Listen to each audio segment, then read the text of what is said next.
I'd like to invite our three guest speakers to join me up on the stage, please. Ken, Vic, and Nancy.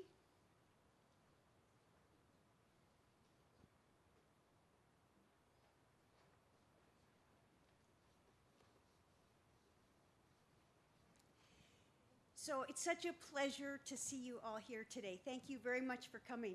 I don't know about you, but when I see that video that has been shown in front of 1,000 people at conferences across the country, I still get teary-eyed, and I've seen that video many times. It really reflects the commitment of hardworking people at the University of Idaho, but also in the communities with which we work. And we prepared a poster as part of our McGraw Award competition, a big poster that shows pictures from the communities and includes those lessons learned that Steve talked about at the end of his remarks. And I have that poster up on my wall in my office in Boise. And every morning when I come in to work, I look at the poster and I think about what is it that we can do to inspire and to reward faculty to do that kind of work. What is it? How do we inspire and reward impact beyond the academic community? And that's really what President Nellis talked about this morning. We chose our speakers for this event mainly because that's the kind of work that they do. They inspire and reward outreach and engagement. And the answer I think that you'll hear in their comments this morning is to that question about how we inspire and reward this work is that we align the three parts of the land-grant mission, teaching, research, and outreach, so that the three functions support each other. Especially in times when budgets are really tight, we have to get more out of each dollar, and we have to work more effectively. The way to do that is to have those three functions support each other so they're not in silos. And the video and the work of Laura, Steve, and others involved with Better Together really is exemplary in that way. In fact, BSCI, I believe, is really the model that I'd like to see elevated with the Office of Community Partnerships. We want to elevate that pedagogy so that it is adopted more broadly university-wide. I'm going to introduce each of the three speakers in turn as they come up. And I just wanted to mention, I'm sure that you all will have lots of questions and comments for them. I'd like you to just hold your questions, write them down, and then we'll have a discussion at the end of their presentations. Our first speaker this morning is Ken Reardon. And Ken is the professor and director of graduate programs and planning at the University of Memphis. And Ken, when we invited him to join us today, I kind of did it on gut. Faculty member Wendy McClure said, "You've got to have this guy, he's inspiring. He'll carry the whole conference."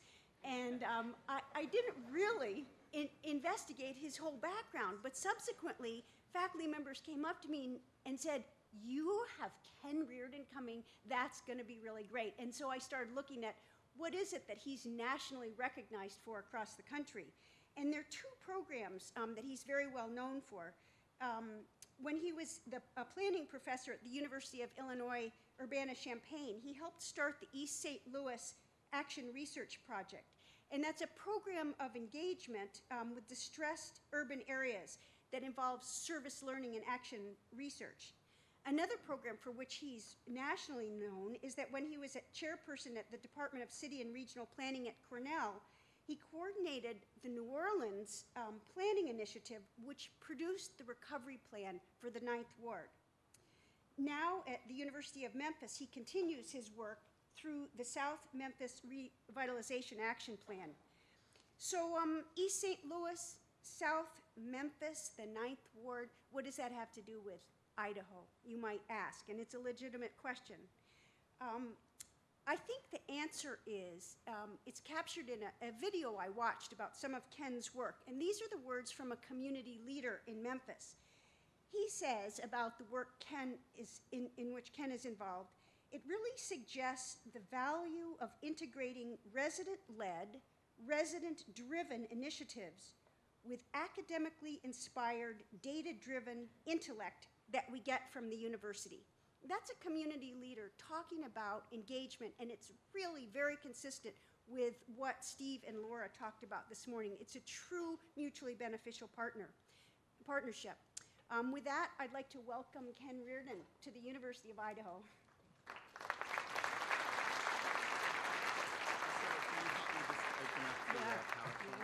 I'm hoping somebody else will. Priscilla also does IT work on the side if you need. I don't.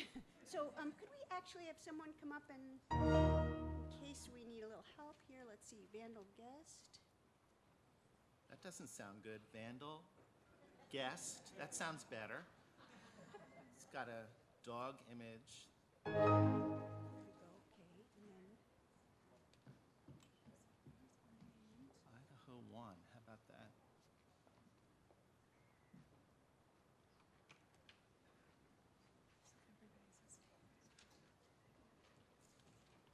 Fantastic. And then this is just, how about that? Look at that. All right.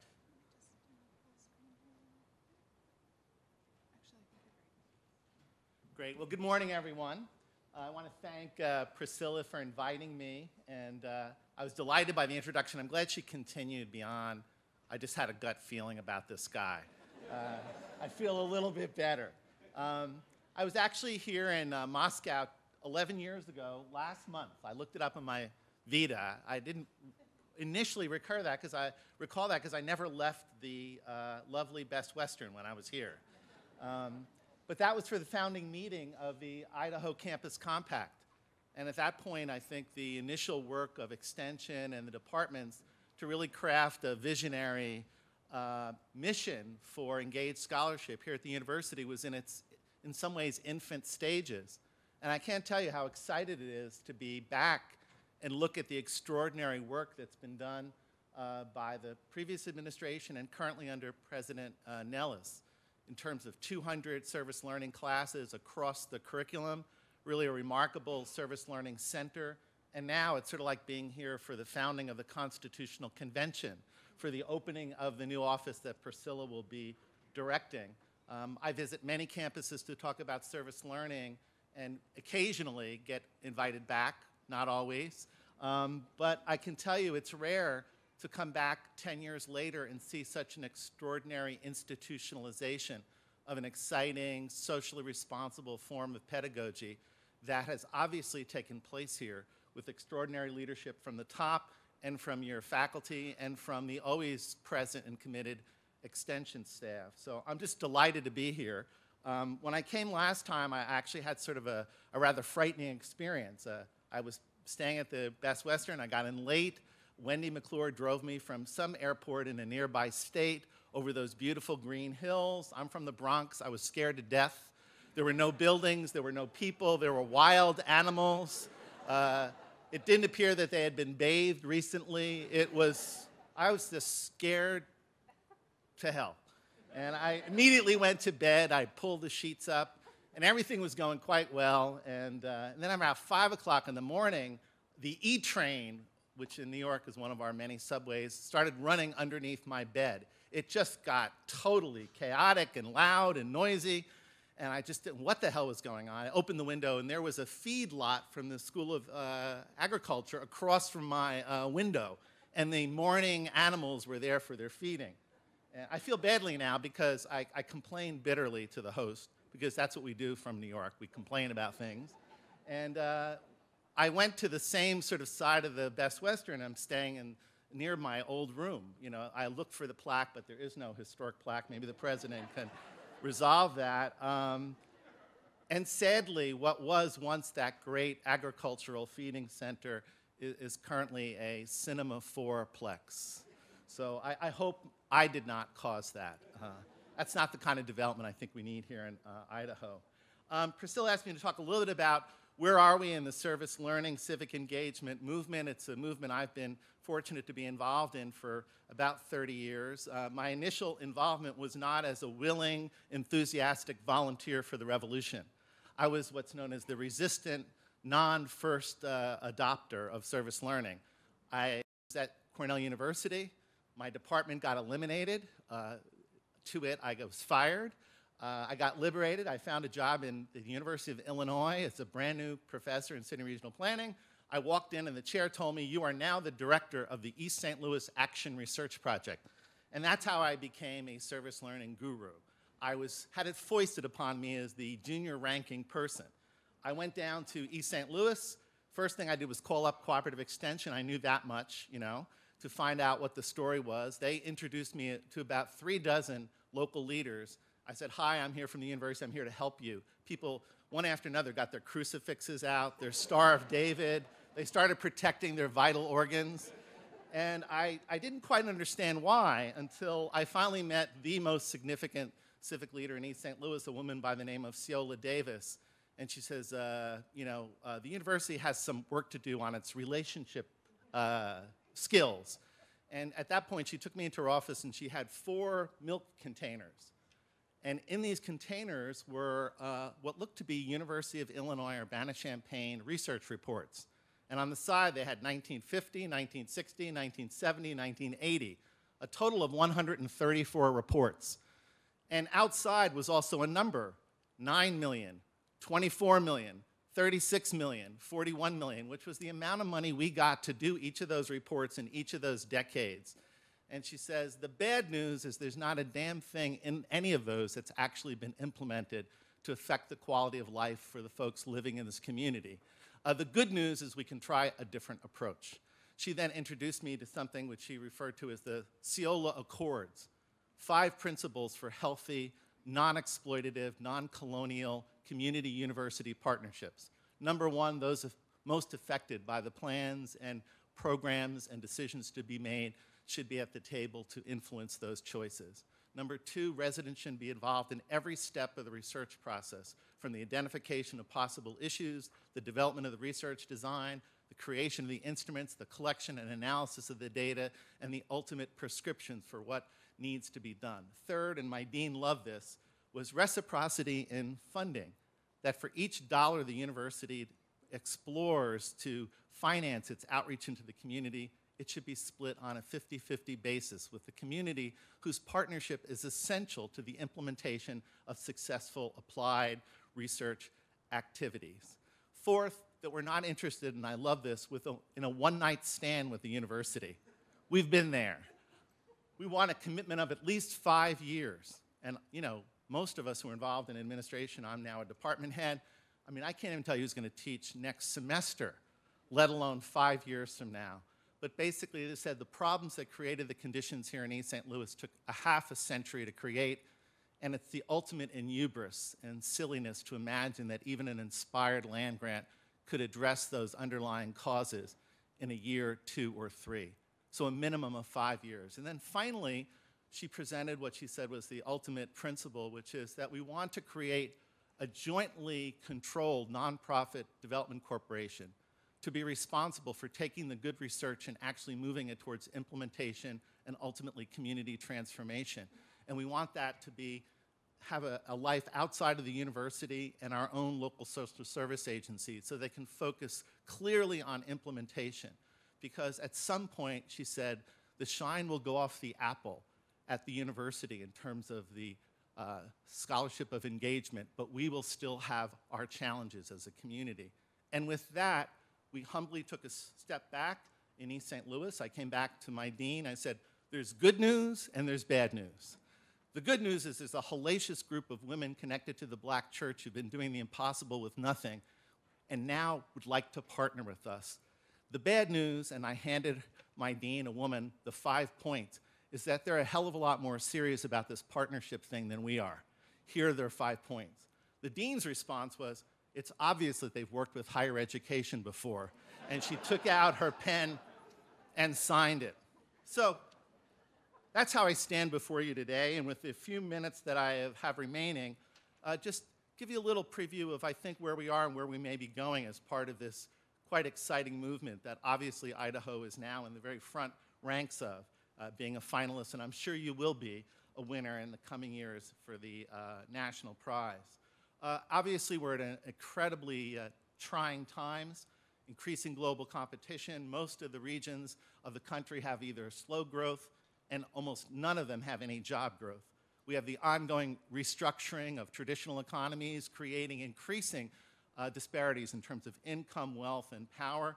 We have, despite our awareness of peak oil prices and sustainability issues, ongoing suburban encroachment. Flying into Idaho, one of the sad things was to see the extent outside of Spokane and some of the other cities of uncontrolled, low-density development on large acre lots, which I think are going to become increasingly difficult to support. As a result of these changes, we have expanding areas of both urban and rural poverty. The percentage and number of the poor is actually up. And we have a federal government, because of its fiscal problems, are doing the reverse moonwalk back away from some of their traditional commitments to economic and community development in both urban and rural areas. The result is local communities are under enormous pressure. And when you're under enormous pressure, you have to think in different ways. And one of the inspirations of the current municipal reform movement is Willie Sutton. When he was asked, "Why do you rob those banks, Willie?" he said, "Because that's where the money is." If you're a local civic leader and your traditional sources of support are drying up and you have an expanded social, economic, and community development agenda, how do you cover it? Well, one of the ways that it's being covered is through an increasing embrace of public-private partnerships. And when you're a local official and you look around the horizon and you look at what are the quote-unquote targets of opportunity, higher ed stands out like a sore thumb. We may feel we're beleaguered at the moment, but when you look around at the other nonprofits that we partner with, we're actually resource-rich in a whole host of ways, intellectually, financially, in terms of property, et cetera. And in many rural and urban communities, the educational higher ed sector and the meds and its research centers are in many ways the economic drivers. I know Vic is going to talk about that in just a moment. So higher ed has been focused upon as a new, more vital partner for economic and community development, and the response of higher ed has been really dramatic. In many ways, it makes sense. One of the distinguishing characteristics of the American college and university is not just training people for the traditional professions so that they can do better individually, but to also train them for a life of active engagement in our democracy to expand and elevate social justice, particularly with an eye towards those who've been left behind.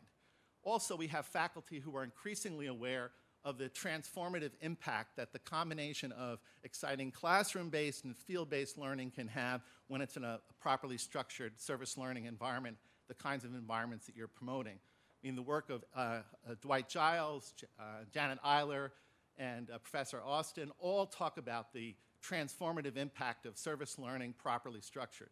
We also have students coming in who are increasingly expecting, as part of their college experience, to be engaged. Why do they expect that? Many of them are coming from public school systems that require and make central to their educational transformation efforts in public education service learning. So they have been learning that way for many years.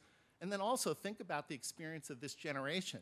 They've been through 9/11, they've been through Katrina, they've been through Rita, they've been through the Haiti disaster, and now Japan. They understand that we are all connected to the commons in a way that maybe my generation did not.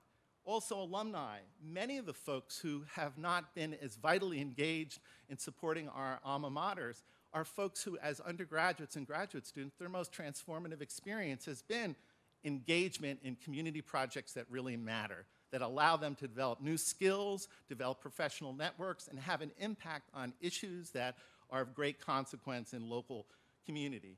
And increasingly, a group that's not known as perhaps being in the hallmark, the forefront of revolutionary change in higher ed, boards of trustees are getting the message. Why? An interesting report just completed by David Greenwood and Morton Levin from Cornell and Trondheim University are looking at the current state and future state of higher education in Europe and the United States. And they're making the argument that the elite institutions in both continents are going to do fine. You know, the most prestigious institutions with huge endowments. And many of the boutique, smaller liberal arts schools, which have loyal, deep alumni support, will do fine. And the big state universities, perhaps, will do fine if they're in a region whose economy is diversified and healthy. But everybody else is going to have to compete for their share of resources in an increasingly lean environment. And Greenwood and Levin make the argument that it's the extension capacity, it's the action research ability, It's the service learning, knowledge and know-how, networking and collaboration, creating faculty who are going to help the university connect to a whole and new wider range of stakeholders who are going to have to be our financial partners and organizational development partners in the future. That our traditional sources of income are vastly falling behind what our rising costs are, and we have to have new partners in the sandbox with us. And who knows how to go out and build the kind of relationships that Laura's talking about with those of you in this room. So Greenwood and Levin, two distinguished scholars, are not arguing that service learning, civic engagement, action research should beg for a seat at the back of the higher education institution, but rather should really be realizing that ultimately they're going to have to be near the front of the stage, because it's going to be their ability to connect to a broader range of stakeholders that are going to make a difference.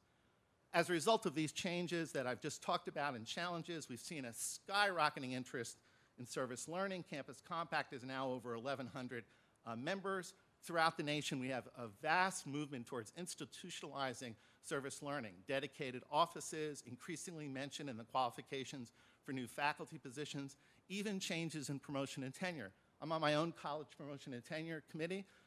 36 cases we looked at all last fall. Amazing, 29 of us sitting around the room taking it very seriously.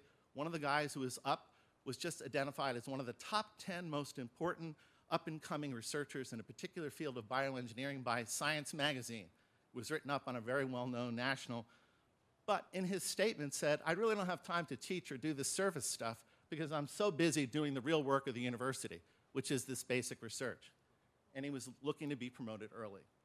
Next to him was a guy in my department who is an extraordinary teacher, an amazing advisor, supervises over half of our master's students, and has done a series of really quite exciting community-based economic development projects looking at culture as a potential generator and engine of economic revitalization in South Memphis, a project known as the Memphis Music Magnet. He had 8 pretty good publications, but he also had city council testimony. He testified before the state legislature, and he was sought for an opinion and gave testimony before Congress. Has written 5 or 6 major editorials on the important role of culture as an economic development tool. And here's my guy coming up behind a guy who has 100 publications and $4.5 million in National Science Foundation funding, but says all he wants to do is think big thoughts and do original research. Interesting, this committee told the scientist that he should wait until he develops an appreciation of teaching and outreach as it relates to building a healthier, stronger, better Tennessee. And my guy with 8 publications and his work in South Memphis got promoted. So changes are happening in promotion and tenure all across the country. We now have establishments of new specialized service learning and civic engagement journals, organization of the National Portfolio Projects for third-party review for excellence in service learning scholarship, a growing number of funders, and we even have our own National Trade Association, although I think we have to work on a better acronym. ACP just doesn't do it for me. The Association of Community Higher Education Partnerships. Now, having said that, we got 1,100 institutions that have shown up for service in the church. Interesting research project done by Dick Schramm and Nancy Nye from the University of Vermont, looking at 64 of the first funded HUD COPSI projects. So it's a little bit dated, but very interestingly, these are the projects that got through the HUD process to get selected as leading cases for non-exploitative, reciprocal, sustainable community-university partnerships. And what did Schramm and I find out through the research? That the projects were normally distributed, which is always the response to any question in a graduate student exam. Ken, what do you think about X? I think it's normally distributed. So it is normally distributed, and under 3 categories. One leg, right, the standard deviation to the left, exploitative partnerships. Those in which the campuses are pursuing a new religion of service and civic engagement to really paste over, hide, and obfuscate their generally exploitive relationship with the community that they're in, for which they've gotten caught. We won't name any Ivy League institutions in New York that are located in the upper west part of Manhattan, in a community known as Harlem, which created their own CDC, so they could then ask the CDC if it would be okay if Columbia University could then expropriate 10 blocks in Manhattan Valley. But that might be an example, perhaps, we could discuss further.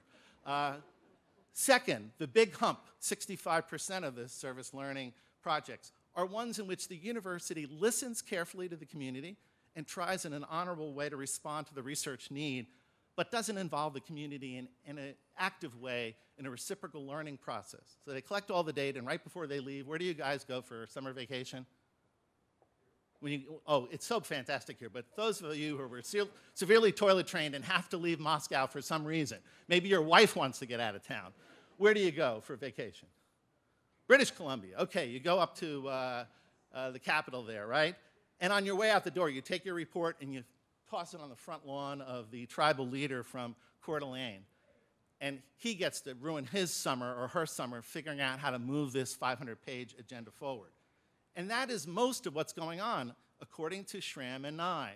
And only a small portion, less than 18% if we believe the standard deviation of the research, are really about the kind of transformative, sustainable, reciprocal, empowerment-oriented partnerships in which the university is making a long-term commitment to working as equals with a group of committed, long-time civic leaders in a process of reciprocal learning to address the thorny, unfinished business of American democracy in a community, economic and social justice, in which we don't view just the university helping the community, but also the fact that the community is allowing the university to be engaged with them in this learning process is also giving feedback that's going to transform and elevate the quality of instruction across the programs.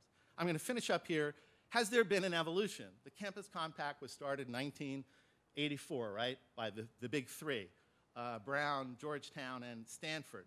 And interestingly, the dramatic recession of the late 70s under Carter and then continuing under Reagan and Bush caused tremendous problems in cities and rural areas. There were cutbacks as a result of supply-side economic philosophy, so that things in many communities were looking terrible. And it wasn't the faculty and administrations that noticed, it was students. And so in the late 1970s and early 80s, it was Wayne Mizell, a Harvard hockey player, injured, goes to work at the Cambridge Community Center, realizes that his kids need to know more than how to hold a hockey stick, but they have to have access to a decent breakfast, and they have to be supported in a safe journey to school, and they have to go to schools that work, and he has a transformative experience. He then walks from Harvard down to Washington, D.C., stops at 45 campuses along the way, the Walk of Conscience, and challenges his students to create what ultimately became the Campus Opportunity Outreach League. Faculty sort of then were catching up. By the mid-1980s, we see the movement towards service learning. It's now ubiquitous across the country. It's one of the most transformative processes higher ed has gone through. I think we may now be moving towards a third phase, which now that you have 200 or 250 classes recurring across the full spectrum, one of the other issues is a critical reflection on what is the university's role as employer, contractor, major urban institution in this region. Are the way in which we are pursuing our hiring, our purchasing, our land acquisition, our investment in research, are we contributing to a further pattern of uneven development, or are we using our resources in a more strategic way to actually address these inequities? What is the university's role as institutional citizen in this region? To what degree are we erasing some of those divisions or perhaps reinforcing them? The last one is a movement that I think is suggested in the promise of service learning, but is one which I think we largely have to admit we have not achieved, and that is we're talking about not only preparing students to be more effective engineers, architects, planners, consumer educators, community educators, but we're also trying to prepare them for a life of citizenship in a society which appears to have increasing difficulties having civil conversation about so many core issues that relate to the Constitution, justice, fairness, and equality. And so we have to prepare these young people not only to find their way to meaningful service at the local homeless shelter, or working with a sustainable agriculture or permafrost project, or in an urban food systems project, but we also have to help them reflect on that experience and to think critically about what are the policies at a local, state, and national level that we need to consider to perhaps address the structural causes of inequality in our region and our nation, which is tearing at our social fabric and exacerbating such extreme demagogic kind of political behavior. And here, I think we have to ask the question that Andre Gors, the great European philosopher, asked: is service learning, as it's currently being pursued, a non-reformist reform?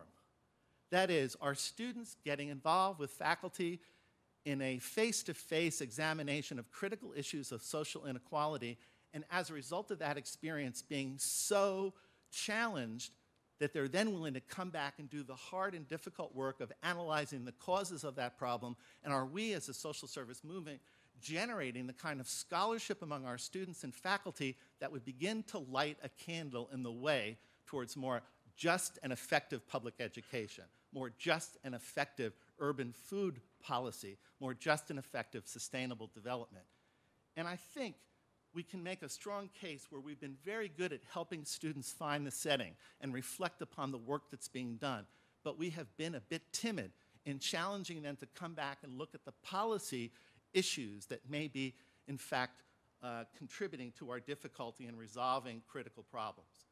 And so Dewey reminds us that not all education, not all field education, not all experience is educative. We may be giving students an experience of going in and doing service, and they may leave that experience feeling morally enlightened and enriched and elevated and feel as though their work as citizens have been done. And I think if that's the case, we're not going to be able to make the kind of serious progress we need towards addressing some of the structural causes of inequality. To get there, I think we have to do a number of things, which I'll leave with the PowerPoint to look at after I leave.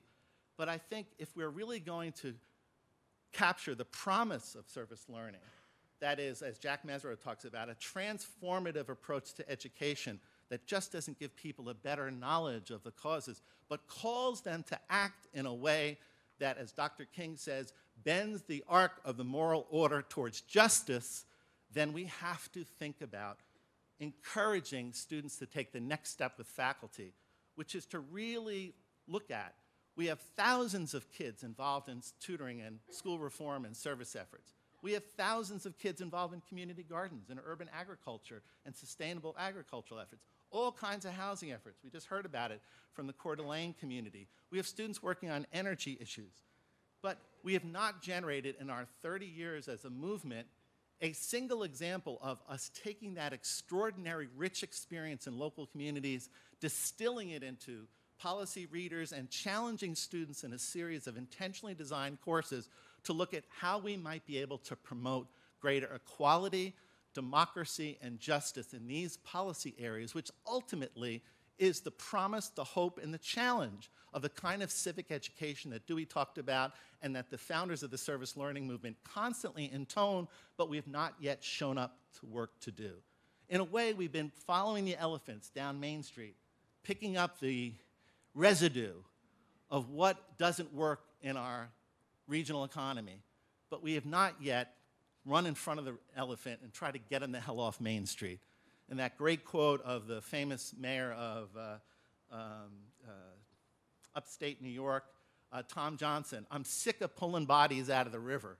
I want to know which son of a bitch has thrown them in upstream," and begin to focus on that, intervening at the structural causes of inequality and having our students see that as a challenge of their obligation as people who've had an extraordinary privilege in America to sit in a great university and learn from folks who've spent a lifetime studying critical issues. And here's just an example of taking service learning out for a real test drive. Think of all the folks involved in schools and education and learning and teaching in the service learning movement. Maybe we ought to think about joining with Robert Moses, not the planner, God forbid, but the great civil rights leader from Freedom Summer, celebrating its 50th anniversary this month, 1961, when people went into Lowndes County and Sunflower County, and Robert Moses being with them, with Franny Luhamer. He's currently arguing that what we ought to be doing is creating a national education campaign to highlight the impossibility of really providing access for all Americans to the promise of the U.S. Constitution, a life of life, liberty, and the pursuit of happiness, in the absence of quality public education for all. What about taking on as a community, service learning, an issue like that, bringing together our best academic minds, providing an extraordinary policy reader, and then having all those involved in the educational reform efforts locally begin to engage in a national education campaign that begins to really look at what ways does policy create and guarantee unequal educational outcomes, often connected to your cultural identity, and what could we do to change that? I think that's ultimately, a campaign like that is the promise and the hope of the service learning movement. Short of that, then I think we have to answer Andre Gore's question. Is service learning really a part of a transformative education that is going to promote a more just and vibrant and sustainable America? If we fail to take students, and if we ourselves fail to take the next step, then I think our answer has to be, no, we're not a part of that. No, we are not a non-reformist reform. We've become a co-optive project of the American higher education, which allows us to feel a little bit better about our work, but doesn't really connect to the promise of the land-grant mission that Senator Morrill and others hoped to be part of a renewal of American society by challenging the best and brightest to be engaged in building, protecting, and advancing the commons. Thank you.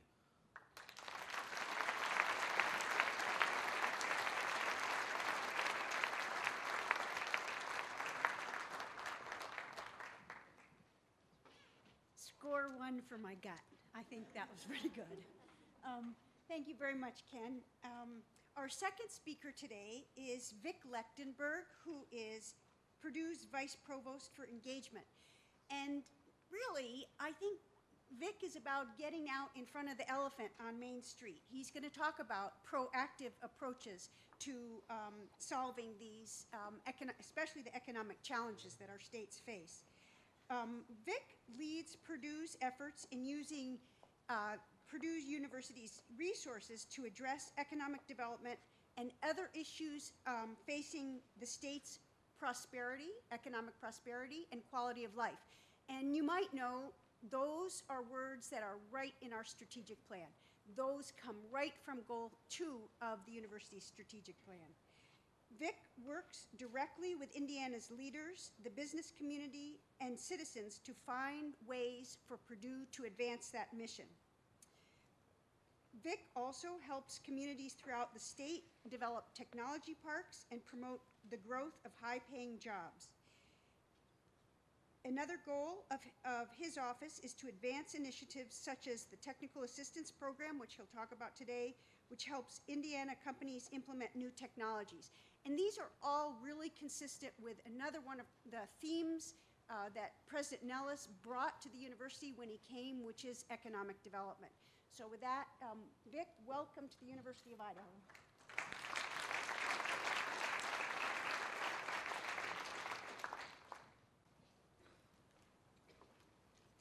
Good morning.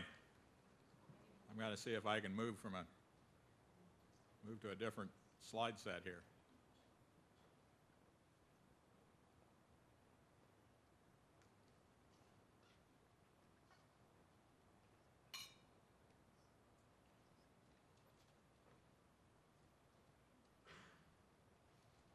I think that's the wrong one.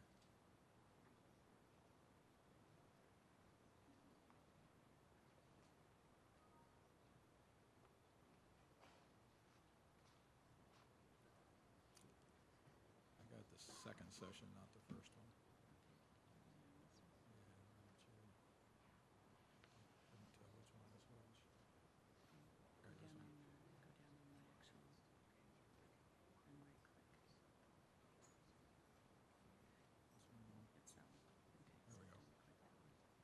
go.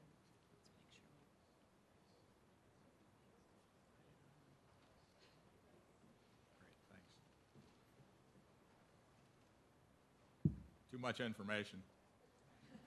It's a real honor for me to have the opportunity to visit with you this morning and to visit the University of Idaho. This is my first visit here. I've learned a lot about this institution over the years, and I'm really honored to have the chance to spend a few minutes with you and talk to you a little bit about some of the things that Priscilla asked me to visit with you about that we're doing at Purdue University. Let me start, though, by complimenting President Dwayne, on launching this kind of an initiative for the university and to create the sort of vision that it's obvious that you all are beginning to develop and implement. And Dwayne, thank you also for your efforts on behalf of the Higher Learning Commission and the activities that he engages in across the nation. I first met Dwayne about a year ago last month, when he visited Purdue University as part of a task force reviewing our 10-year accreditation plan. Thank you for approving that, by the way. We got fully accredited. And Priscilla, congratulations on your new roles and responsibilities. It's a great honor to have the opportunity to meet you and to work with you. I was struck by the vision that Dwayne presented and how similar it is to some of the things that we're trying to accomplish at Purdue. So I'm really pleased to have the chance to pick your brains a bit and learn a bit from some of your experiences as well to share with you some of ours. I can't help, though, but tell you just a little story that Ken's presentation triggered in my mind about two-wayness, or one-way streets, two-way streets, helping as opposed to engaging.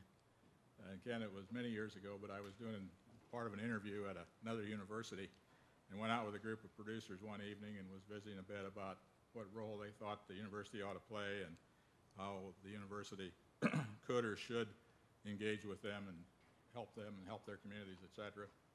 And one, I was going to say old-timer, but as I get along in years, I'm a little more sensitive to those words. And so I'll say he was probably one of the more experienced individuals. And he took a look at me and he said, the university hadn't done anything to help us in the last 30 years. I don't know why they ought to start now. And that started a very good conversation and a good discussion, and is relevant to the observation that Ken made with his interest in St. Louis. Let me not spend too much time at the front here, but tell you immediately, I come to this position with some biases, and I need to tell you what those are. First of all of my experiences have been at Purdue University. I come out of the College of Agriculture, so those of you that have an affinity for extension or working in extension, I think I understand the landscape in which you operate. The College of Agriculture at Purdue is the home for the Cooperative Extension Service, and that organization, that entity, reported to my office for the 10 years, 11 years I was dean of the College of Agriculture. But Purdue is a relatively large land-grant university. We have about 39,000 students on the West Lafayette campus and roughly another 30,000 students in other campuses around the state of Indiana. Our programs are fairly large. We have fairly traditional, decentralized kind of a management structure. Deans report to the provost reports to the president, department heads report to the dean. It's a pretty streamlined system, and one that over decades led to a fairly siloed sort of an approach to academic programs, frankly, and one that we've been working to try to break and change over the last decade or so. Another aspect of Purdue that's important for you to know is that we're quite international, actually. We have either second or third largest number of international students of any public university in the country. Of our roughly 39,000 students on the West Lafayette campus, about 6,500 of them come from other nations around the world. And we are working right now to try to help figure out how to capture and coalesce around that resource for economic development purposes going forward. Our economic engagement strategies really started about 1997, and I'm going to tell you a little bit more about that as I go through these several points here. But one of the things that's important to know about Purdue is that we are actually two separate legal entities. Purdue University is the public not-for-profit organization, like most universities, land-grant universities at least. But then also in our stable of tools is the Purdue Research Foundation, which is a separately incorporated entity. It has some crossover officers. Our president is the president of both.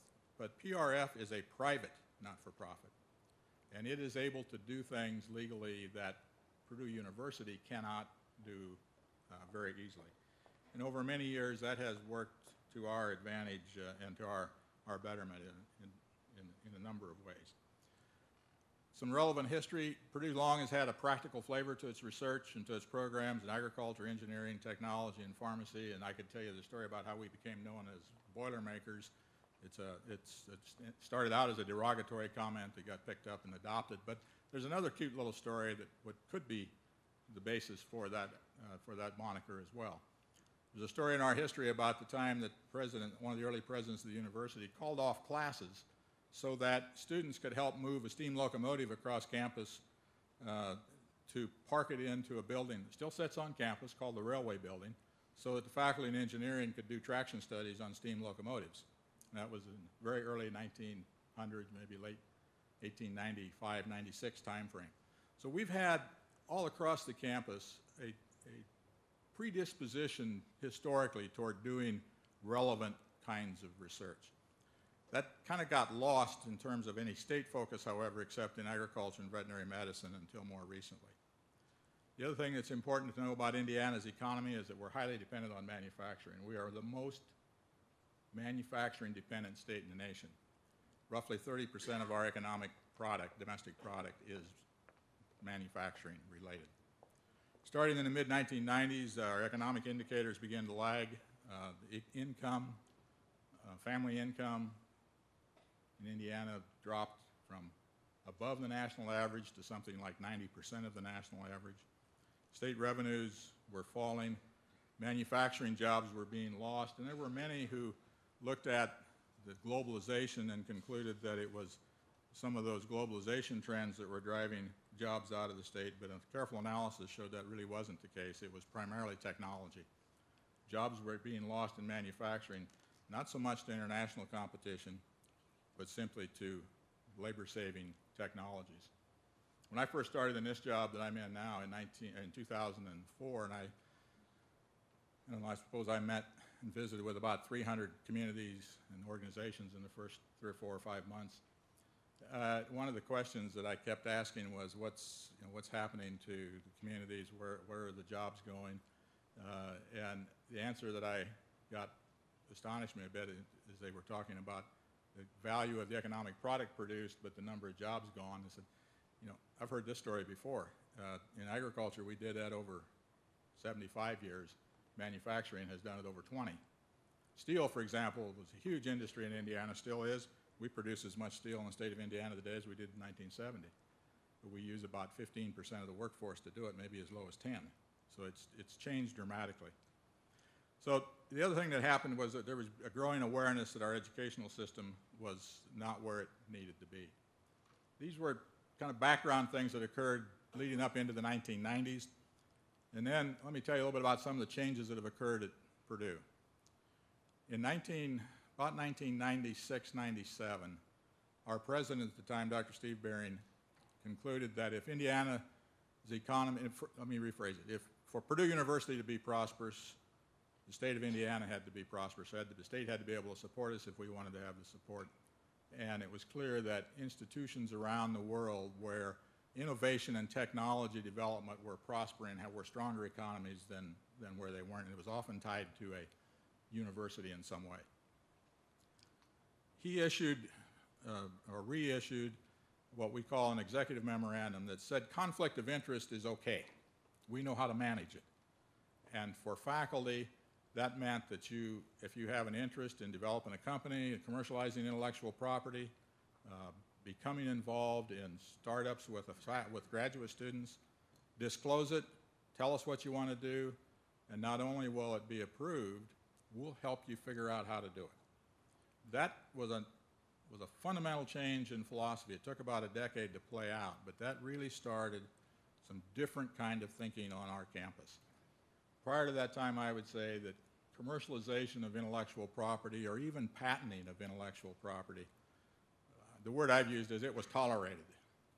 If you wanted to do it, you could do it, but you certainly didn't get any encouragement, and you'd get a lot of strange questions from some of your colleagues and maybe a few askance glances at promotion and tenure time. That's not the case today. Not only is it encouraged, we've got infrastructures in place to try to help. And then our first small incubator space started in 1997, and that was initially a small, about a couple thousand square feet of space provided at the Purdue Research Park again for faculty to start companies. And it actually was fully occupied in about 6 months. Then the Purdue Research Foundation decided to build an incubator building, an incubator facility. And that first building was built by PRF, and they made the commitment that they would not expect a return from the use of that building directly to offset the $7 or $8 million investment. But the money that was generated from space rental and so on could be used to provide incubation services, and that was critical. Then in about 1999, the state of Indiana passed a piece of legislation that created certified technology parks in the state. There was a prescription for how you had to apply for one of these certifications. This was actually legislation that those of us at Purdue helped draft and got implemented in the state. But it provided grants to tech centers and created a tax increment financing authority so that there could be up to, I believe it was $5 million in revenue generated over time to go back and help support these incubation capabilities. Then another key happening in 2000 was, 2001, 2002 actually, was the creation of what we now call Discovery Park. This is a piece of geography on the west side of campus. We had lots of married student housing at Purdue over decades, most of it built in the 1950s, and some of it had been painted once, but other than that, it hadn't really undergone much in the way of renovation. And the president at that time, Dr. Martin Jiske, said, you know, we've got higher use for that real estate. There are a lot of apartments complexes around the campus that didn't exist in the 50s. So we created Discovery Park, and it now has probably somewhere in the neighborhood of $350 to $400 million worth of buildings and facilities, almost all privately funded. And it is an interdisciplinary research center. Almost everything that's there is dedicated to faculty teams carrying out research on, we call them grand challenge issues: energy, cancer, environment, entrepreneurship, things of that nature that bring people together across campuses, or from across the campus into that site to work jointly on these kinds of projects. We have, from across the campus, probably 45% of our faculty are now involved in activities of one kind or another with one of those Discovery Park centers.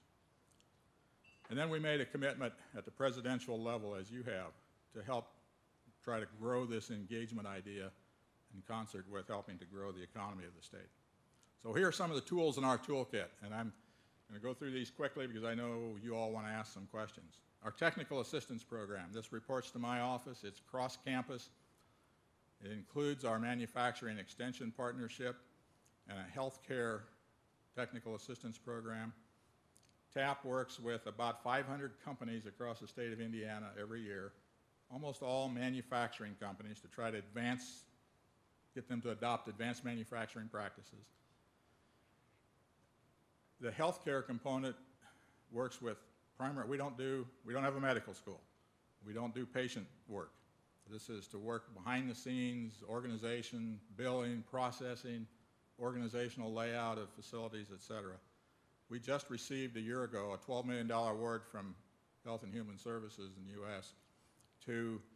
At the federal government to be the Health Information Technology Regional Extension Center for the state of Indiana.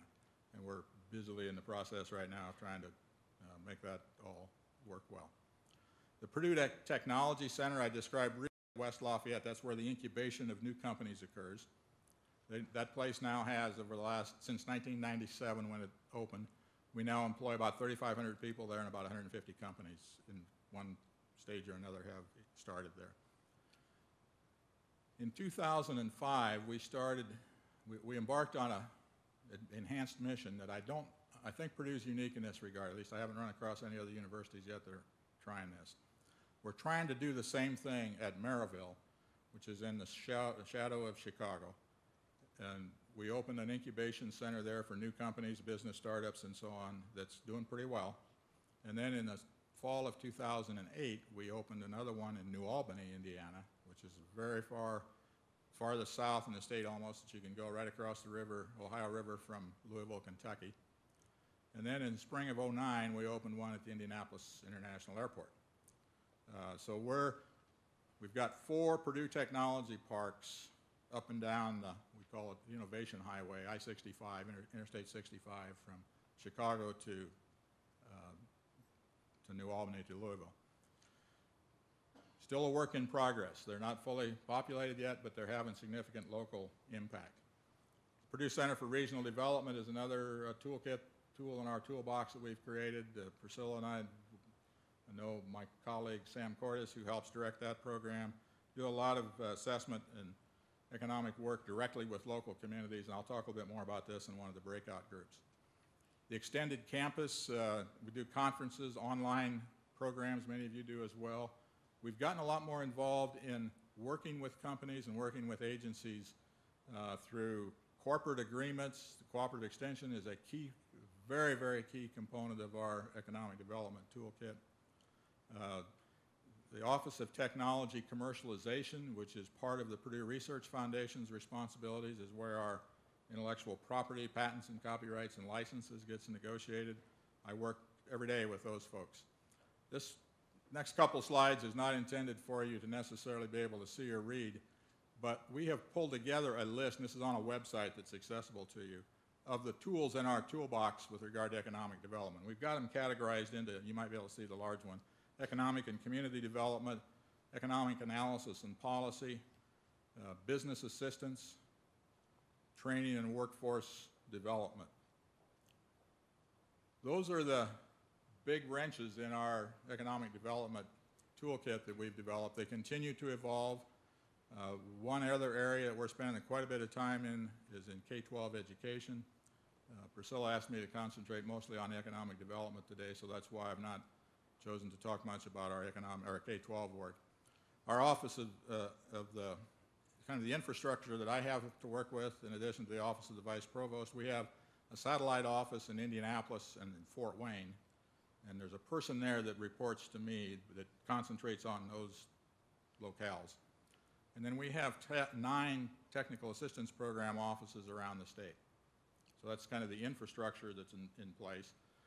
On campus, I have an engagement council that I work with. We meet monthly. These are, I characterize as the heavy lifters of the engagement effort on the Purdue campus. They're more or less self-selected. I've invited people that I wanted to be part of my brain trust, but there are others that say, hey, my dean wants me to get involved more in the engagement work. Can I join? And the answer is always yes. And then I have, in every one of our colleges, a designated worrier, as I call it, for engagement. And these worriers are all carry an associate dean title, and I meet with them monthly. They're the ones that help me co-opt academic resources from across the campus. This is all about partnerships, absolutely about partnerships. And I can't agree more that it is. We're not here to help you. This is a two-way street. A while back on campus, we were having a lot of public disagreement about all the one-way streets on campus, and it was every day in the paper there was something about a one-way street. And I was giving a report one day to the trustees on our engagement effort. I made this point about we seek advice and counsel as well as provide thoughts and ideas. And so he said, so you mean the streets to Purdue engagement are two-way? I said, yeah, that's a good way to characterize it. It is a two-way street proposition. The people I work with every day on campus are at the Purdue Research Foundation, colleges and deans, the 10 centers in Discovery Park. The vice president for research I'm in communication with that individual almost every day. Externally, our partners are the Indiana Economic Development Corporation, which is an office of the governor, Workforce Development, another office of the governor, and then industry organizations. We have in Indianapolis particularly quite a robust alignment of associations and business and corporate entities generally organized under what we call the Central Indiana Corporate Partnership family, but there's a BioCrossroads that's responsible for advancing life sciences. Connexus is an organization responsible for advancing economic growth in logistics and transportation and in manufacturing. Energy Systems Network is a new child that's trying to grow business and industry related to batteries and energy systems. Health Industry Forum focuses on innovations in the health sector. TechPoint deals with the same sort of agenda in the technology IT space. Other universities, IU is one of our strongest partners in the state of Indiana and anywhere for that matter. We work with them a lot. I'm in communication with somebody in the office of the governor fairly regularly. If you take those agencies, almost 3 or 4 times a week probably. Department of Health is a key partner. Office of Community and Rural Affairs, Department of Education, and a lot of corporate partnerships. And as Priscilla indicated, our engagement mission, openly stated, is to grow Indiana's prosperity, try to make it a better place to live and work, and we have laid out 5 strategic goals. One deals with economic development, one with K-12 education, one with service learning, and I'm particularly interested in the things that Ken talked about, one that deals with quality of life in communities, and the last one deals with lifelong learning and professional education. I look forward to answering your questions, and thank you very much for your kind attention. It's a real pleasure and an honor for me to have the opportunity to spend the day with you.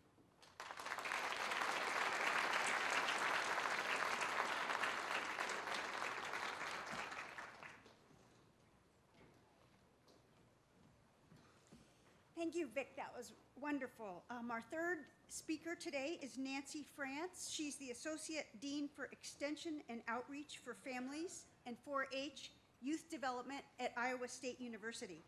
During her career, she's been at several land-grant universities, including University of Virginia, University of New Hampshire, University of Wisconsin, and Cornell. And she really reminds me of what I admire most about people in Extension.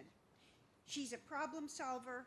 She's a no-nonsense kind of person. She's blunt, and she's shoulder to the grindstone. It kind of sounds like Charlotte Eberlein. She excels at building partnerships to get things done. She brings that down-to-earth commitment of extension to the issues that we're addressing here today. In particular, how extension and academic faculty can partner to produce bigger impacts. Nancy, welcome to the University of Idaho.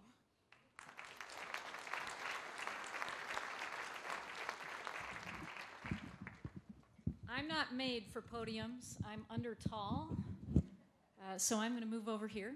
I promised Priscilla I would not do my usual extension thing and sing and dance, so you're okay. Oh, no. We did the chicken dance yesterday as part of one of our sessions. I bring to you today the perspective of a faculty member. How many people in the room would consider themselves a faculty member? This commercial about engagement is for you. The rest of you can look in from the outside and say, oh, so that's why they are the way they are. I bring you the story, my personal story, of working with Extension over 30 years and how academic partnerships have shaped who I am and where I go in the world. And I wanted to start it out by saying that all of us here who are faculty members have been given the gift of being at a land-grant university. And we oftentimes don't remember how much of a gift that is because we've been given explicit permission to work with people in the real world on real problems, instead of staying isolated with our own institution, doing our own work and thinking we're the best gift the world has ever seen. I remember Ken telling a story when I was at Cornell, how the woman with the 5 principles put him real in line and his students immediately. In the extension world, that happens every day. We have that reality check. And so that's one of the things I've discovered over the years is extension people bring that grounded earth perspective of what's real in the world. And we look and we hunger for academics who can help us connect with what the research says so that we can marry the two in a way that helps make the world a better place. So let me give you just a quick commercial about faculty partnerships. The first thing I wanted to share, other than the fact that it's a gift to be at a land-grant, is that Extension is a true resource for all academics. And we need to recognize that, and I'm so pleased how often I saw it here this morning, of seeing Extension as a partner rather than as a bastard child in the university system. And I must say, I have been at those universities where Extension is simply tolerated as something that has to be dealt with and honored as part of the land-grant mission, rather than a true partner in great education. And what I've discovered is some of the major reasons that we need to partner together is that's where the gold is. And the gold being federal grants, other partnerships that are necessary to gain the fiscal gold.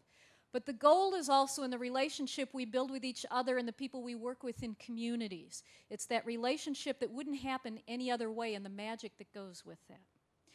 The other benefit I see of Extension as a resource to the rest of the academics is that we have community and people connections. those 42 extension offices we have in this state, it's another form of gold that we need to mine. We need to show that we have a portal, a gateway to the campus everywhere in Idaho, and people need to recognize that every faculty member is accessible through that gateway. We also need to remember, those of us who are academics without extension appointments, that extension is helpful to help us build sustainable communities, whether it's economic development, environmental, or social change. We can't do it alone in one semester with students on campus. We can't do it alone even over a 4-year time period if students graduate in 4 years. We need to be in and with communities where extension people are living and working and know what it takes to make change. And then if you flip that over, what do we need from academics as extension people? We need revenue generation. We are suffering terribly for public funding. We do not have tuition. We do not have tuition raises. We have to scrub and grub in any way we can to keep extension alive. And so you are part of sustaining extension. If extension disappears in any state, it is the fault of every academic who did not see extension as a resource. We need you to help us with that. We also need you to help us grow our scholarship. Extension scholarship is relatively thin. We don't cross across all of the university as we'd like to. We need you to help us do that. And if you want to learn more about that, I'll chat more about engaged scholarship in my workshop this afternoon. But there are many ways we need your research and your methodology to help us tell our academic stories. And then finally, as extension people, we need you to help us sustain extension through program results and impacts. We just spent a full day on that yesterday as extension people. We need you to help us prove that what we're doing works, and if it doesn't, to help us change. So we were saying yesterday, where's the research that tells us that if we do certain things in communities or certain things with people, that those are best practices? We need you to help us with that. Our sustainability is closely intertwined. And so what have I also found is the joint value of working together. One is that together we can buck the barriers and we can jump with the joys of engagement. It is so much more exciting when you're with a team of people who go through the tough times with you. I even know people who have done joint therapy on a daily basis to get them through whatever it might be, whether it's a tough time on campus and you finally find a peer to talk to about, or it's just something going on in your life. But to have that ability to have people to help support you as you go through your academic journey and your engagement journey, as well as when life is wonderful and you get that $1 million grant that you never expect would come your way, you have people to celebrate with, whether it's on campus or in communities. I also see joint value of new personal growth. It's what we heard this morning about the Coeur d'Alene program, where we all learn and grew together, where we had to put aside some of the ways we think we should do our business and be open to new ways of growing ourselves and with our partners. We also find new synergies, and I'll give you an example of that in a minute, of some great synergies that I learned in a recent joint project. There's also new satisfaction and recognition in our work. Who would ever expect that someone who works in an extension office would be getting a McGraw Award? I've seen these McGraw Awards over the years, and you have a phenomenal chance to be the national winner. It's a story that needs to be told and recognized. And then also the other thing that I've found in working together across extension and other barriers with academics and other joys is we actually see new value in our work, and we're better able to describe that value to the people who need to hear it. And that's something that we all need help with. And so I have for you several tips to keep in mind, and then I will actually share a piece of my engaged scholarship with you. These are tips that I've discovered over the years for more powerful engagement partnerships. The first is make sure you look for people who are different than you when you're looking for a partnership. And I've discovered in my research it can't be too different. You can't be too opposite that you can't come to common ground, but enough difference that you push and stretch each other. So if one of you loves qualitative work, find a quantitative nerd and get together. If one of you loves to do things in urban areas and the other loves rural, come together and learn from each other. Find some things that are different and push and stretch each other. Integrate your partnerships into all the work that you do. Don't just put together a partnership for one little project. Find a way to go further with integration points and work together so that you become a part of the fabric of each other's academic life. Make sure that you also integrate with all of the missions on campus. Don't say, I'm an extension person, I don't do research. Don't just say, I'm a teaching person, I don't do research. Integrate everything you do. I believe every good faculty member has all three missions in their blood. Also, forego the expert model in favor of a co-learning model.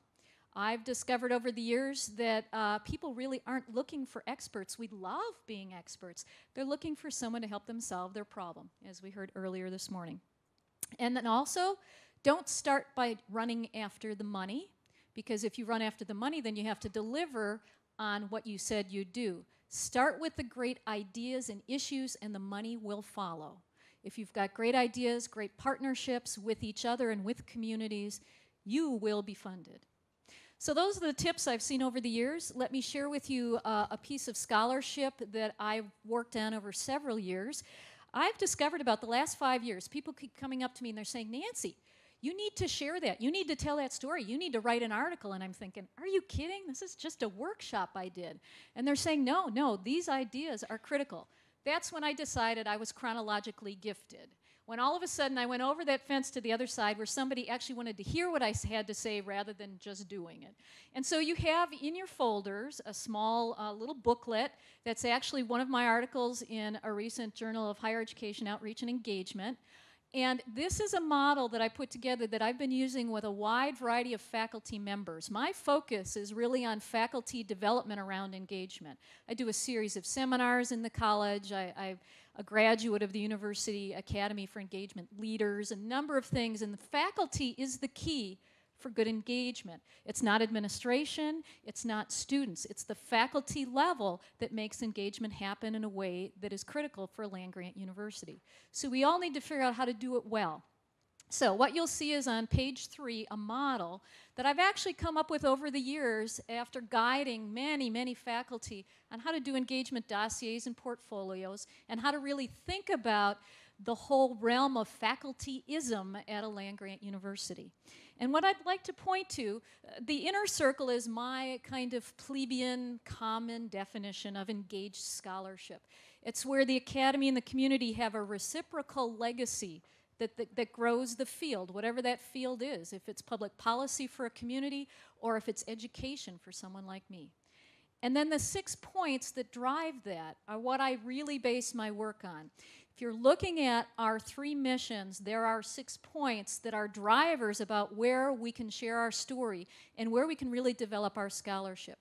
And the first one, if you're a linear kind of person, is the discovery of new knowledge. And that's where we find something brand new that no one has found before, and we tell that to the world. The second one is the development of that new knowledge in new ways, whether it's working with another community and seeing if that knowledge really makes sense there. The third is the dissemination of that knowledge, and that's where we start moving from researcher to teacher and extension person, of getting that knowledge out there. Then the next point that's a driver is seeing learning change in people, in each other, in communities, in industries, in various groups. And then the next step that we see, if you're a linear kind of person, that is if people change their knowledge, they should change their behavior. And then finally, in this whole chain of our push of working together for engagement, we should see a change in condition. We should see improved economics in communities. We should see a cleaner environment. We should see a more socially just community. Those are the kinds of points that in partnerships we need to work together on and tell the story. And so what I leave with you in this article is an example of myself as a 100% extension faculty member in the Department of Ag and Extension Education at the time, trying to figure out how do farmers prefer to learn and what the heck does that mean for those of us who teach them. That's not a very new question, but we don't get it right. We keep putting up PowerPoints and chatting at folks in a room like this, and it really doesn't work unless you offer a free meal. And they'll come. Will they ever change anything? No, they just come to the next meeting to see their buddies, etc. And so I really wanted to take a deeper approach at finding out what is it that people really, how do they want to learn and what do we do differently?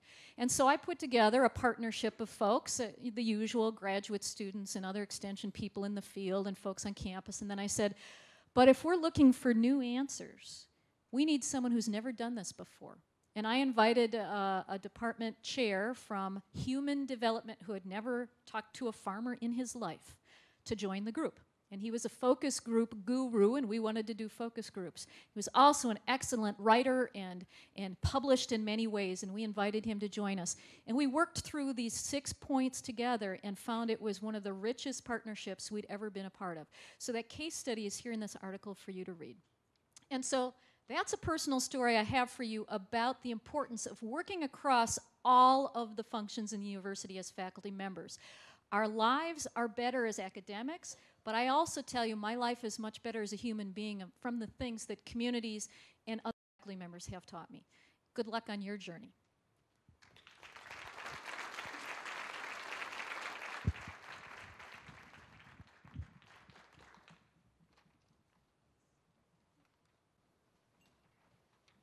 Okay, so we have some time for questions before break.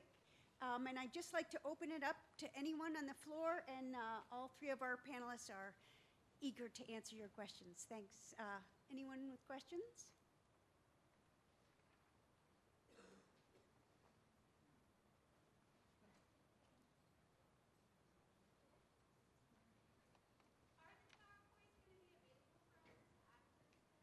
You bet. We'll put all those on the outreach website, U of I's outreach website.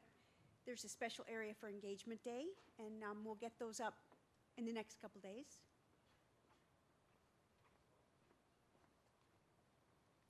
Here we go. Mike.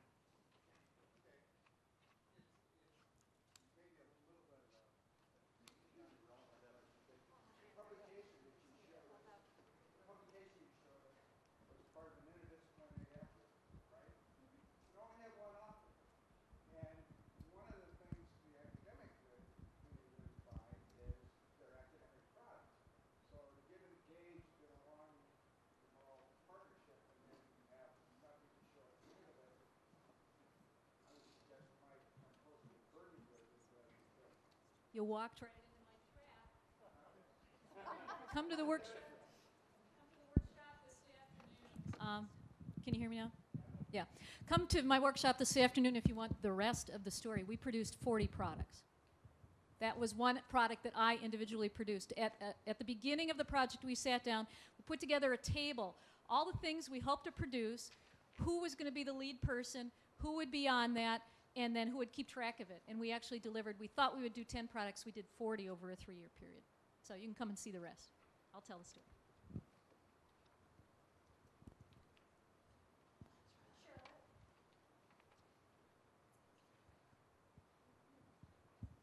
I have a question for Vic.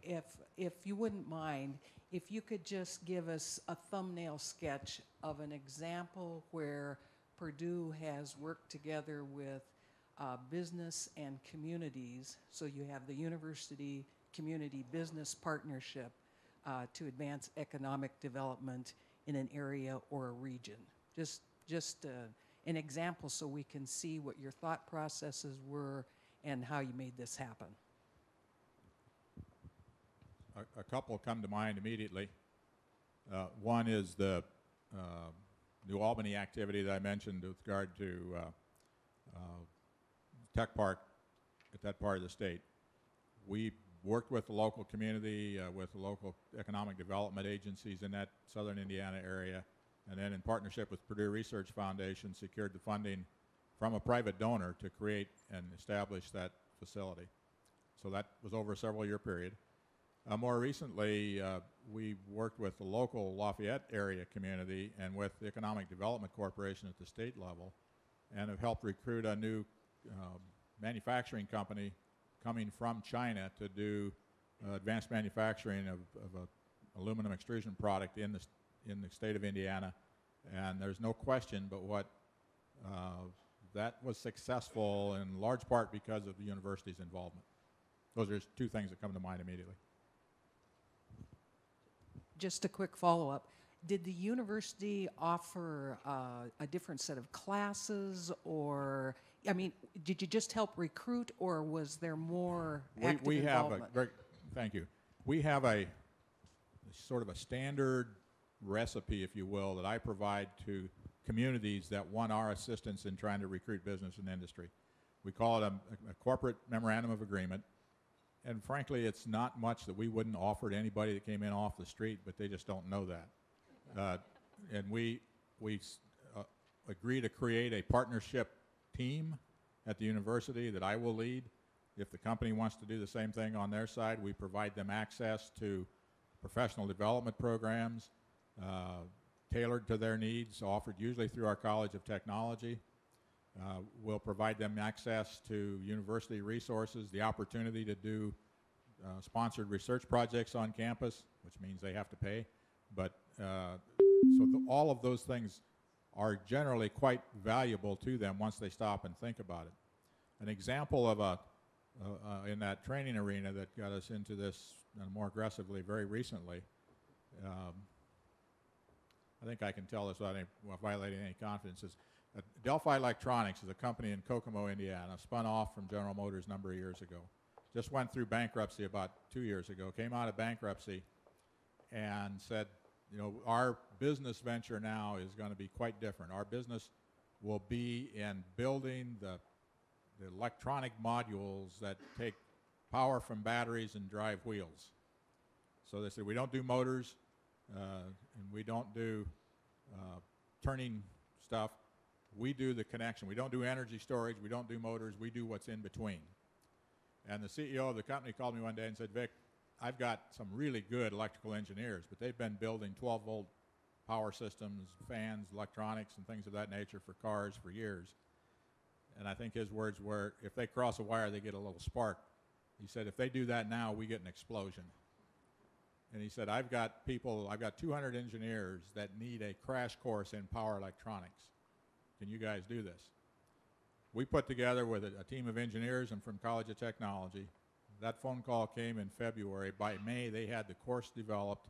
We had people taking the course. It's now been offered twice, and it's available online to the rest of their workforce, and we've now piloted that to go to a couple of other companies in the state of Indiana that are working in the similar manufacturing space. And more importantly, from my point of view at least, we got the Department of Workforce Development to pay for it. It was not something they have normally done. Workforce development historically, in our state at least, works in the hourly wage space. But when we presented this to them, they said, well, yeah, we've got some flexibility. This sounds like something we ought to try to do. The Development of Workforce Development Deputy, Department of Workforce Development Deputy Administrator, is a lady that I've known for a number of years. She's a former associate provost at Butler University. And we convinced Gina that this was a good thing to do. She told me a couple months ago, she said, that $300,000 we spent with you is the best $300,000 the Department of Workforce Development's ever spent. It was good praise. One more question, Jim. Ken, what factors do you feel contributed to the subcultural shift you referenced at the University of Memphis with respect to reviewing promotion materials in general, but during these economic challenging times in particular? Clearly, the presidential leadership had a huge impact. Dr. Shirley Raines has been a champion of the scholarship of engagement. She also, over about a 3 to 5 year period, developed a very strategic approach to reintroducing dean-level administration and department heads to a broader understanding of alternative approaches to excellence in teaching, research, and engagement. And that also then got filtered down into the exposure to members of the promotion and tenure committees at the college and department level to this new, more complicated and nuanced approach to tenure. And critical was encouraging the departments with some incentive to rewrite at some level of specificity promotion and tenure guidelines appropriate to an engaged form of scholarship in their field. And those were really governing when people sat down and reviewed their applications. And I think these two tenure cases are already having a rippling effect, that people realize that we have to be more responsive to our regional partners as we go about our enterprise if we're going to continue to garner needed resources. Priscilla, can I add a Sure. comment? My experience with faculty all across the university is that, at least in our setting, they're pretty mercenary. And if you can bring resources to the table, you can get attention, because that's what drives their ability to support graduate students, to do scholarly endeavors, to do the things that we want faculty to be able to do. And so part of my success, if I've been successful, is that I usually am able to bring resources to faculty and to students. And it's coming from outside the university for the most part. We have, over the last 5 years, just conservatively kind of tallying up the resources that our Office of Engagement has helped bring into the university. It's well over $100 million to support faculty and student activities and economic development related endeavors that the university is involved with. There's probably far more than that if you look at some of the energy grants and in fact activities faculty have become involved in because they had some of those initial contacts, but they did that pretty much on their own. But it was just some of the engagement activity that got them in contact with folks across the business and industry that then led to those sponsored projects. But there's about $100 million of resources spent at the university over the last 5 years that wouldn't have been there otherwise. And I'd like to also add to the tenure piece. I conducted a series of 8 focus groups at Virginia Tech a couple of years ago with faculty and administrators and graduate students to ask what are the barriers and the things that enhance engagement on this campus. And the number one thing that was considered either a barrier or enhancer was the tenure and promotion process. And what we discovered is everybody pointed the fingers at everybody else. So, you know, the faculty would say, oh, it's administration. The graduate students would say it's the faculty. The faculty point, you know, we would all point at different people. And what we found is the tenure and faculty guidelines were very clear and open. That wasn't the issue. The issue was how they were interpreted, mostly by department heads and P&T committees. Ended up being the gatekeepers for most of the situation. And so where the focus is now is on trying to continue to pull out the evidence base for why engagement improves teaching and research. And we're seeing more and more in that faculty talking about, if I don't have engaged, actual, authentic research, I don't get the money. The community helps define the research problems so that I'm doing much better research. The people who are doing engaged pedagogy are saying the teaching is just so much more rich. The students are learning so much more. They're applying so much more. They're growing so much more because of the engaged pedagogy. So we're having to go back to what's the evidence base say to convince us all that this is the right kind of formula to have for promotion and tenure. So the real key is how can you help the people who are currently holding the gate open it up a little bit more? Good. These are really the core issues that we wanted to get to today. It's this issue of the changing culture. It's how we can bring more resources to the university to start addressing these issues. And as Nancy says, we need the data that show that engagement is enriching everybody. And I want to be really open from the beginning with the Office of Community Partnerships. The goal for that office is not to bring in a lot of money for that office. It's to bring in the resources that will help you do your job better. And so I want to hear from you about how that office can add value and bring resources to what you do. So with that, we'll close the morning plenary and break for a few minutes, and at 10:45, go to the breakout sessions, and your program has the different locations listed, and then we'll come back for the roundtables at noon. I want to remind you there's an evaluation card in your folder, and we definitely want to hear from you about what works and what doesn't work for you today, so please fill that out, and we'll see you in the breakout sessions. Thanks.